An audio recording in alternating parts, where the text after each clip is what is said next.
Ming Yugong, ilmu silat sakti dari Istana Yihua, dikenal sebagai ilmu terhebat pada masanya.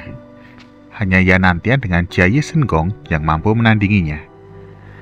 Tapi sesakti apa ilmu ini?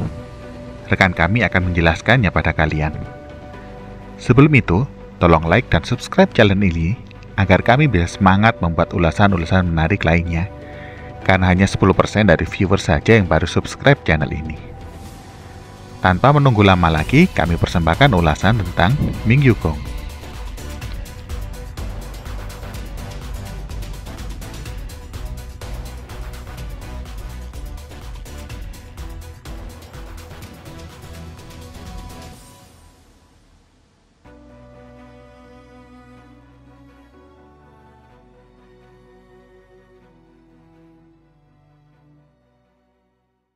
Kita berbicara soal Ming Yigong, tentunya ini adalah ilmu khas dari Istana Yihua yang sudah tidak perlu diragukan lagi kekuatannya.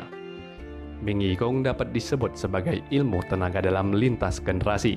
Lianxing, majikan kedua Istana Yihua, menjelaskan bahwa Ming Yigong level 6 saja sudah cukup untuk membuat seseorang masuk ke jajaran pesilat kelas tinggi. Padahal saat itu Lianxing dan kakaknya Yao Ye sudah mencapai level ke-8. Berarti kekuatan Ming Yigong kakak beradik ini sudah melampaui kekuatan para jagoan kelas tinggi.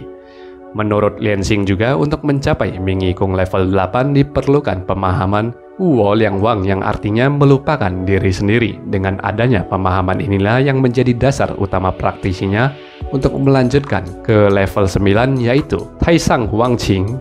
Jika diterjemahkan secara literal, Taisang Wang Qing ini berarti lupa perasaan. Tetapi Taisang Wang Qing ini juga merupakan istilah para Taois yang menggambarkan kondisi hati bebas merdeka. Maksud dari kondisi hati bebas merdeka adalah apapun yang terjadi tidak akan menggoyahkan atau mengguncang batin, karena kita sudah menyadari segala sesuatu memang begitulah adanya, tidak perlu dikomentari, tidak perlu ditolak, tidak perlu disesali, ditangisi, dibenci, disukai maupun ditertawakan. Terima dan jalani saja padanya, karena memang sudah seharusnya seperti itu.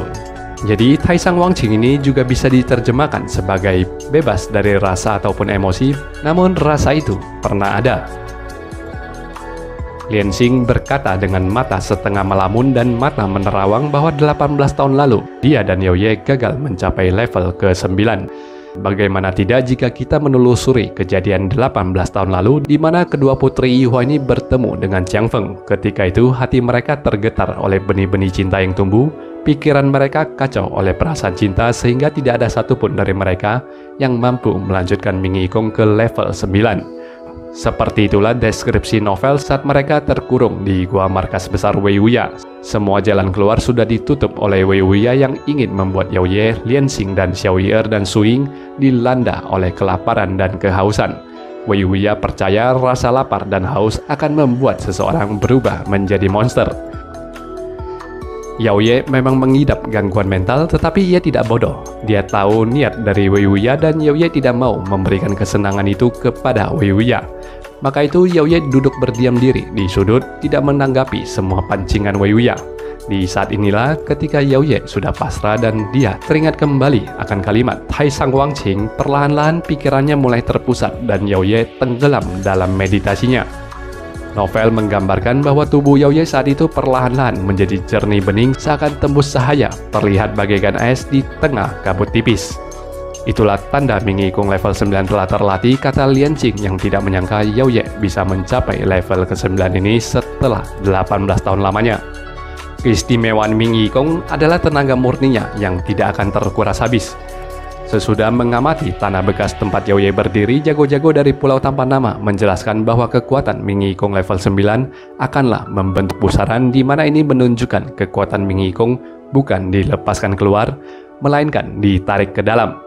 Gambaran mudahnya, bayangkan saja kolam kecil dengan pancuran air yang memancur dari pancuran itu tidak akan terbuang karena tertampung lagi di dalam kolam dan kemudian disirkulasikan kembali ke pancuran untuk memancur lagi. Seperti itulah prinsip Ming Yigong membuat tenaga murninya tidak akan terkuras. Pada level ke-9, kekuatan pusaran ini bahkan mampu menghisap tenaga murni lawan sehingga menambah kekuatan Ming Yigong. Lantas, apa pentingnya tenaga murni yang tidak terkuras? Contoh sempurna digambarkan melalui cerita serial Lu Xiaofeng episode Kekaisaran Raja Wali Emas, di mana terjadi pertempuran antara Simon Cuixie melawan Tu Kuihe. Sebelum bertempur melawan Simon Cuixie, Tu Kuihe yang adalah ketua perkumpulan Emei lebih dulu bertempur melawan Huo Tianqing, kepala tata usaha pavilion permata. Akibatnya tenaga dalam Tu Kuihe terkuras banyak, sehingga ketika bertempur melawan Simon Cuixie, permainan pedang dan golok Tu Kuihe menjadi kacau sesudah 30 jurus. Itulah sebabnya Simon Cuixie mampu mengalahkan Tu Kuihe sesudah 30 jurus. Padahal sebelumnya Simon Cuixie tidak dapat menembus pertahanan jurus-jurus Tu Kuihe.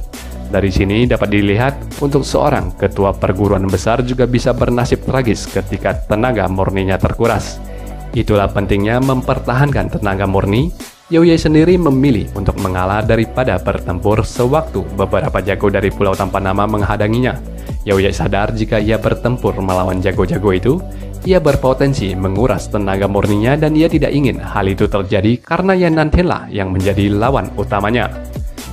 Berbeda dengan Chiai Shen Gongnya Yan Nantian yang bersifat panas, Ming Yikong bersifat dingin. Hal ini sudah bisa diketahui dari penggambaran kekuatan Ming Yikong level ke-9 yang bagaikan es di tengah kabut. Energi dingin Ming Yikong ini diperagakan dengan sempurna oleh Yao Ye sewaktu membunuh Lian Xing.